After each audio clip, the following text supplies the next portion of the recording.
You watch her check her phone 3 times in the span of 2 minutes. She says she values depth and presence, but her attention follows the notification. The mirror she holds reflects what she rewarded. Jung called it the anima and the shadow, the unconscious image you project onto another. When you bend to every test she runs, you teach her that compliance is your ceiling. She learns the boundary, then despises its absence. Dating dynamics operate on revealed preference, not stated intent. She says she wants a partner who listens. What she selects for is the man who walks away. The response windows narrow for those who wait. Her behavior sculpts the very archetype she later rejects. You gave her your evening on her timeline, rearranged your Thursday because she texted late. She didn't thank you. She filed the data. Availability became your currency, and currencies inflate. The forge you abandoned is the one she'll miss. The shadow contains what you refuse to own. When she punishes assertion, she feeds her opposite hunger. A woman who penalizes your no will crave your yes less. This is not malice. It is the gravity of selection. You become the sum of what her choices tolerate. The modern attention economy runs on scarcity and signal. The man who replies in 3 minutes competes with the man who replies in 3 days. She claims the first one cares more. She sleeps with the second one. You think clarity is kindness, so you explain. She hears the explanation as negotiation, not a frame. Masculine sovereignty does not defend its borders with paragraphs. It enforces them with silence and distance. The throne you abdicate will not be returned by committee vote. Nietzsche wrote of the will to power. Not domination, but the drive to overcome resistance. When you suppress that will to keep her comfortable, you become the resentful servant she cannot respect. The storm you bottle will flood the rooms you meant to protect. She tests your boundaries with lateness, cancellations, and ambiguity. You accept the first, excuse the second, and rationalize the third. What you permit, you promote. What you promote, you become. The rules you live by are written in your responses, not your speeches. And the man you are is the man her behavior sculpted from clay. You see this in the boardroom, in the bedroom, in the group chat. The leader who asks for consensus loses the room. The lover who negotiates desire loses the tension. She wants the man who holds center without apology, but she will test whether that center is a performance center or a bone center. Individuation demands you reclaim the projections you hand away. You gave her the pen to write your worth. She scribbled chaos because you provided no margins. When you take the pen back, she will call it cruelty. But the mirror does not apologize for what it reflects. You scroll her stories, refresh her grid, decode her captions. She posts a sunset from a date you weren't invited to. You feel the sting, then justify her distance. This is the chess match where you sacrifice your queen and wonder why the board no longer respects your king. The anima is the unconscious feminine image within. When you project perfection onto her, you split yourself in two. She becomes the goddess. You become the beggar. The goddess does not sleep with beggars. She selects the man who forgot to audition. She says she wants emotional availability and vulnerability. Then she loses attraction the moment you cry. This is not hypocrisy. It is the gap between ideology and instinct. Her conscious mind signals one thing. Her body selects another. You cannot negotiate arousal with a TED talk on communication. Response windows measure investment in terms of time and effort. The text that arrives in 30 seconds says you were waiting. The call that comes 3 hours later says you were building. She tracks these intervals like a chemist tracks half-lives, and the compound that decays fastest is the one she discards first. You ask what she wants, and she gives you the approved answer. Safety, kindness, humor, and emotional intelligence. Then she ghosts you for the man who showed up late, with no apology and a half-smile that suggested she was lucky he came. The gap between her words and her choices is the map you refuse to read. Boundaries are not walls, they are currencies of respect. When you enforce one, you price yourself. When you dissolve it for her comfort, you announce a clearance sale. She will browse, she will not buy. The forge that tempers steel does not apologize for the heat. Jung spoke of the conjunctio, the union of opposites, but a union requires two sovereign poles, not one collapsed orbit. When you lose yourself to keep her, you lose her by default. She does not want a moon, she wants a second sun. And the gravity that pulls her in is the mass you refuse to dilute. You rewrite your schedule to match hers. You adopt her taste in music, in movies, in politics. She nods, she smiles, she drifts, because the mirror she sought has become a window into nothing, and women do not stay where their reflection disappears.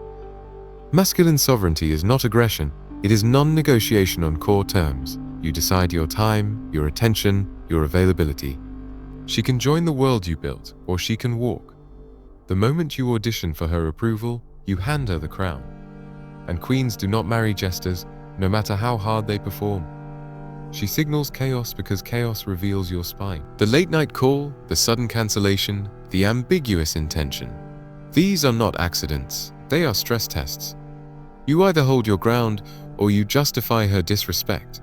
The choice you make in that moment is the script she'll replay for months. The shadow contains the traits you exile to stay safe. Anger, hunger, rawness, edge.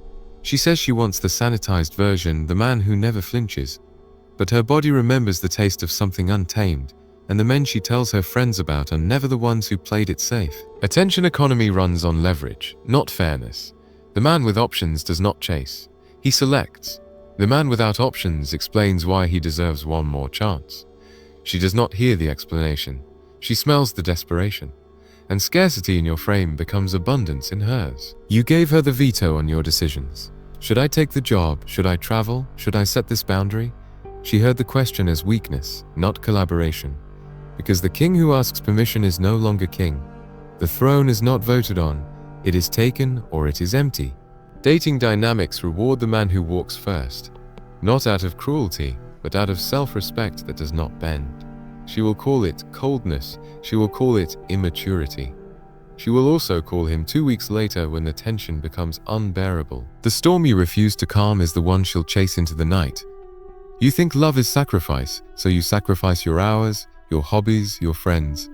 She watches the pile grow and feels the weight of your debt. Love is not debt, it is exchange between equals. When you give from a deficit, you hand her a bill she never signed, and resentment grows in the gap between your expectation and her indifference. The anima and the shadow must integrate, not war. When you exile your no to keep her happy, you starve the yes of its meaning. She does not want your unconditional surrender, she wants your conditional engagement. The mirror you hold must reflect strength, or it reflects nothing at all. She says she hates games, yet she plays them fluently. The delayed reply, the vague plan, the sudden distance. You call it immaturity, she calls it filtering. The men who fail her tests are the ones who didn't know the game existed. And the leaderboard is written in who she texts back first. Masculine sovereignty is the refusal to be rewritten by her moods. You are not her therapist, her father, or her project. You are the man who holds center while she orbits or exits. The moment you chase her chaos, you become part of it. And chaos does not respect its participants, it consumes them. Individuation means you stop asking her to complete you. The hole you feel is not her responsibility to fill. When you arrive whole, she has space to meet you, not fix you. But most men arrive as puzzles begging for assembly, and women do not stay to finish what you refuse to start. You see her post the quote about wanting a real man. Then you watch her choose the one who forgot to validate her caption. This is the gap between the persona and the shadow. What she preaches is the armor. What she selects is the edge. And the men who listen to her words instead of her choices stay confused for years. Response windows teach you where you rank. The friend gets the reply in 6 hours. The option gets it in 30 minutes. The priority gets the call before the text even sends. You are not paranoid. You are just reading the scoreboard she publishes daily. Boundaries are the price of admission, not the negotiation. When you enforce yours, she will test them twice as hard. This is not rejection, it is confirmation that they matter. The man who bends is the man she walks past on her way to the one who didn't. The forge does not apologize for turning iron into steel. Jung called the process individuation, the journey to wholeness. You cannot complete it while outsourcing your worth to her approval. She is the mirror, not the map. What you see in her reflection is the boundary you failed to set, and the man she cannot stand is the one her silence shaped. She rewards your availability with distance. She rewards your distance with pursuit. This is not a riddle, it is a pattern. The tension she craves is the gap between who you are and who you will not become for her. And the moment you collapse that gap, you collapse her interest. Modern dating runs on algorithms of scarcity and abundance. The man who has nothing else to do is the man she leaves on read. The man whose calendar has margins she cannot fill is the one she clears hers for. This is not shallow. It is a survival instinct mistranslated into swipes and stories. And the marketplace does not reward the men who pretend scarcity is cruelty. You think patience is a virtue, so you wait for her breadcrumbs. She thinks patience is weakness, so she tests how long you'll starve. The gap between your interpretation and hers is the graveyard of good men, who believe that kindness without boundaries would be rewarded with loyalty. But loyalty is earned by those who are willing to walk, not those who wait forever. The shadow must surface, or it sabotages from below. When you suppress your edge to be her safe space, you become the doormat she wipes her boots on between adventures. She does not want your safety. She wants your fire contained, not extinguished. And the man who brings neither heat nor light is the one she forgets by morning. She created you by rewarding your compliance and punishing your refusal. Every time you bent, she catalogued your flexibility as your ceiling. Every time you held ground, she circled back days later, pretending it